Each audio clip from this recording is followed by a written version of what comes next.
Des tirs de mortier qui résonnent dans la nuit. À Nanterre depuis 3 jours, les soirées se suivent et se ressemblent. Mais hier, la tension est montée d'un cran. Face aux policiers, des émeutiers qui brûlent du mobilier urbain et des voitures. Scène de chaos en pleine ville. À une quinzaine de kilomètres de là, à Aubervilliers, le site de la future piscine olympique pour les JO de 2024 est incendié. Le dépôt de bus RATP, lui aussi, est en proie aux flammes. Ne reste ce matin que quelques carcasses. Là, c'est super chaud.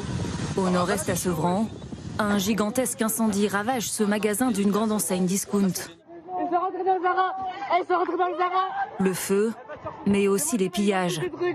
Rue de Rivoli à Paris, des émeutiers se servent dans le magasin de vêtements Zara. 500 mètres plus loin, même chose, dans le magasin de chaussures Nike. Des scènes de violence qui se répètent au même moment dans toute la France. Dans le nord à Roubaix, un mur s'effondre. Attention les frères! À Nantes, des émeutiers défoncent un supermarché avec une voiture de sport. À Lyon, c'est un commissariat qui est pris pour cible. Bilan de la nuit, 1900 feux de véhicules, 500 bâtiments touchés par les flammes, 3880 incendies sur la voie publique. 875 personnes ont été interpellées, 249 policiers et gendarmes blessés. Une nuit d'émeute, malgré les moyens déployés par le ministère de l'Intérieur. 40 000 membres des forces de l'ordre dans toute la France. La BRI à Nanterre et le RAID à Lille. Ce matin, à l'heure du bilan, les ministres sont sur le front. Elisabeth Borne et Gérald Darmanin se rendent au commissariat d'Évry-Courcouronnes, pris pour cible dans la nuit. Rencontre avec les agents présents sur le terrain. Qui a eu la bonne idée de prendre la voiture, de monter un cadre dedans, d'aller vers eux, ce qui a permis de regrouper les effectifs pédestres derrière.